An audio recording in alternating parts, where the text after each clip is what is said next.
Welcome to another Colin Crandall MMA interview. You guys know me from MMA Power Hour and MMA from London to LA. So happy to have my guest on here with me again. He is a top UFC lightweight contender, one of the most popular men in the sport of MMA. We're talking about Mr. Beneil Dariush. Welcome to the show, Beneil. Yeah, thanks for having me, brother. You're very welcome, brother. Always glad to see you. You got a big fight coming up this Saturday, the main event against Arman Tsarukyan. How long notice did you guys get for this fight? I don't think it was a full camp or a couple of months, or was it? No, we had a full camp for this. I've had at least 10 weeks for this. Sounds good. And is this a matchup that you had on your radar at all before this, or is this kind of the first time that his name came up? It's just there really isn't anyone else right now, so this was all that was left. I fought Matus already, and then Dustin Poirier was not interested in the fight, so that just left me with this guy. Absolutely. And you mentioned Matus Gamrot. That's the common opponent between you two. When you look at something like that, is that something that your camp and you really look into and can really get something from that fight? And in this particular case, what do you get from that fight, watching his fight with Matus as well as yours? They're very different stylistically, I would say. So I mean, I know they look the same, but they the way they punch and enter their grappling is different. Matus is much more of a scrambler, and he keeps a very high pace in the scrambling. I think Arman is more of a more traditional striker, and then he has more focuses on control when he takes people down. So those are some of the differences, I would say. But every fight's different, so it's not like I'm looking at it. I don't do MMA math. Let's just put it that way. Absolutely, and that's good because they say MMA math almost never works. Well, it does sometimes, but it's not something you can rely on, is it? Yes, exactly. So in this situation, you have the 27-year-old young kind of up and comer, and he's going against you, the 34-year-old experienced veteran, the guy who's on the top of his game. You've been in that other role before as well, and you were in the UFC when you were 27. What do you feel like this kind of a matchup brings that will allow you to show some of your best skills? And what state of mind were you in when you were 27 as compared to right now? I think at 27, I just wasn't very good at managing my training and my health. I was getting injured quite a bit when I was 27, so I wasn't the best at what I needed to do in terms of recovery, rehab, and things like that. I would have injuries, and I would just try to kind of walk through them, and hopefully they would just go away. And they ended up causing me a lot of problems. So I think that's one thing I've learned, and just still learning. So I've just had more time to learn. That's the best way I can put it. Absolutely. And obviously you want to come back after that last fight with Charles. I usually find that a lot of fighters do come back strong after a fight that doesn't go exactly the way you planned, although it did for a little while there. I'm sure your motivation is really high here. And does that kind of change anything as far as what we might see from you coming into this fight? No, the loss for Charles was definitely tough, but I just decided to go back and see if I can elevate every part of my game, whether it be my strength, my speed, my technique, nutrition, all of it. I just try to elevate it to the best that I could, and that's been the goal, and I'm hoping that's going to be the big difference. Absolutely. And this is a main event. Forgive me for not recalling. How many other UFC main events have you been in? This is going to be my first. I was supposed to fight Makhachev for the main event, but I got injured, so this will be my first main event. That's a great feeling. I'm so glad to see that. And you've always been up there high on the card. But the main event, is that something you ever had thought of in the past or cared about, or something obviously everyone would like? But what's your feeling going into it? And was that present in your mind when you found out that you were going to be the main, that this is the first time? It wasn't really my focus before, but I will say it's a privilege to be the main event. My focus was always just to fight the best guys and get to the belt, and everything else is a product of that, is a result of that. And so we're there, but now that I'm there, I consider it a big privilege and an honor to be able to fight for the main card and main event. Absolutely. And I know lately you've been fighting a lot of veterans, and this is going to be kind of the first time you haven't fought someone with a tremendous amount of experience. It looks like he's over at American Top Team. That's a good school. I'm sure you fought some guys from there in the past, or am I wrong? Yeah, I fought a few guys from there. Always tough guys. Always a difficult fight for me. Definitely. So the lightweight picture, in your opinion, who's where? Because it seems like it's kind of a little bit muddied, Where do things stand in your opinion as far as who's next and who might be an opponent for you if you do get the victory here on Saturday? Yeah, Lord willing, I win. I'm not really sure what's next for me. It's a really weird spot to be in, but it is what it is. As far as the lightweight picture goes, it looks like Charles is gonna get the next shot, and Justin Gagey might be sitting out until he gets his shot. So that's where it's at. I don't know what's going to happen with me, but I'm here. Definitely.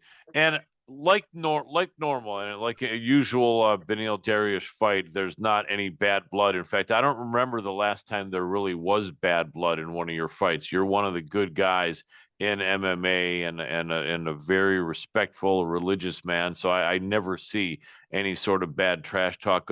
What's your rapport like with Arman? Have you ever met him before or seen him before? Yeah, we've met before. I think we even trained once before in LA, and seems like a nice guy. And nothing really that I can say that's um that I didn't like about him. So it's just I'm looking forward to having a good fight with him. Definitely. I thought he had been out here in LA before, and I had heard of that. A lot of fans of both of yours respect both of you because, your background being Persian and his being Armenian, you're right there next to each other. And there's a lot of people I notice here in LA that are Persian Armenian. So it's kind of interesting. This is probably the first person from that background that you fought, I would imagine, in the UFC, or even a background close to yours. Yeah. So as an Assyrian, this will be my first time fighting an Armenian person. It's definitely interesting. So I'm, obviously we're cordial, and I know we have a lot of the similar fans. So the go in there with respect, and I plan on leaving there with respect too. Absolutely. Fighting in Texas. How many times have you done that before? I want to say this is my third time now. I fought against Darren Cruikshank, Tony Ferguson, and now this will be my third fight in Texas. Very cool. And a lot of people wonder, do they give you an exact call time for your fight when the main event? I would imagine they say something like you won't be fighting any earlier than 11 p.m. Central Time or something. Is that right? Or is this kind of a general time that they say you might be fighting? You kind of get an idea of it because, for example, the card starts at 6. There's a couple of fights before you, um, so you'll end up fighting at like 8 o'clock, let's say, because there's 4 fights before you. Each fight takes half an hour. You're either going to be at 8 or 8:30, something like that. I don't know. You have a pretty good idea of when you'll fight the day of the fight. Makes sense. For this camp, who's been preparing you? I know you're over at Kings and you've got great people over there, Marvin and Giga and Uros Medic. Have they been helping you? And who else might have been helping you work for this camp? All those guys. I have other guys that people might not know about, like Chris Rodriguez. I have Michael Perez, who's an Olympian, helping me with my wrestling. I have Riddell Mayol for some boxing. I have obviously Rafael Cordero, who's my head coach. I have Sam Calavita, who does my nutrition and some of my conditioning. I have Eric Arvalo, who focuses on my my speed, strength, and timing, things like that. I have a lot of people who help me, and I'm very grateful to them. Excellent. So in the last few minutes we have, so about 5 minutes, I'll give you some rapid fire questions if you don't mind. Sure. So also on the card this Saturday, we have Kelvin Gastelum. Is he still with Kings? I know he was there for quite a while. No, he moved back to Arizona. And this is an interesting fight for him because it'll be his first fight back at welterweight. And a lot of people have pointed out in the past that he had a terrible time making 170. How do you feel about him at welterweight? And because if he makes it, it seems like this would be a great spot for him. Or are you not a big believer in someone really, really cutting and dropping weight classes? I think he belongs at 170, to be honest. So I think he'll do great. Absolutely.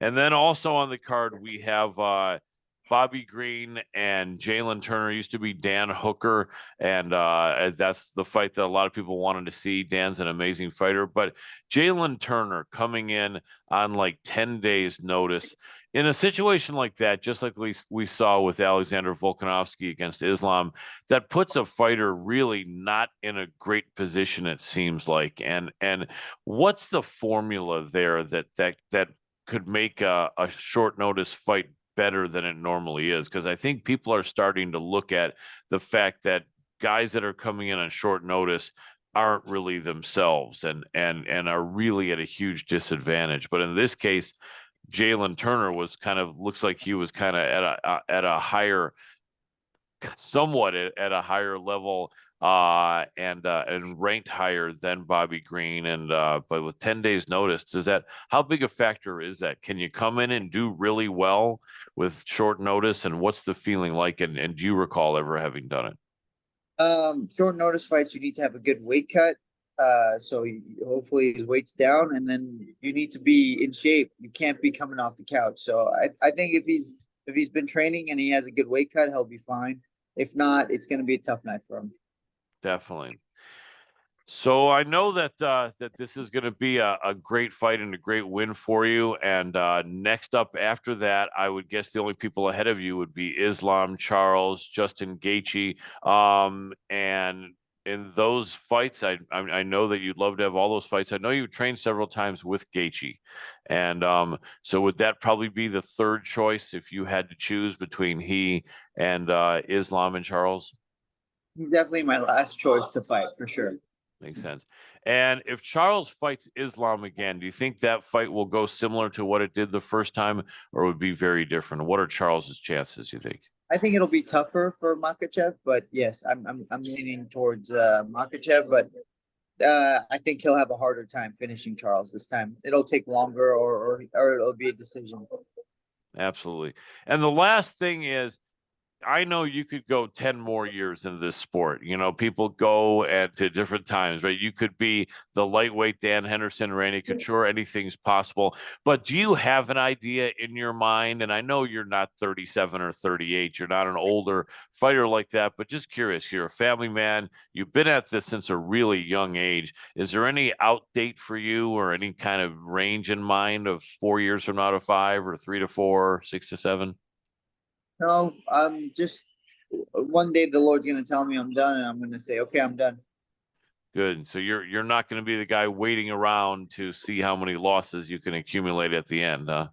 Yeah, no, nothing like that. It's just waiting on what God tells me. Absolutely. And I know you have your daughter, and is there another kid? Forgive me for not remembering. I have two daughters. You do. That's awesome. That's awesome. How are they doing? They're good. They're running around making noise here. I can imagine. And speaking of noise, it looks like we are about a minute away.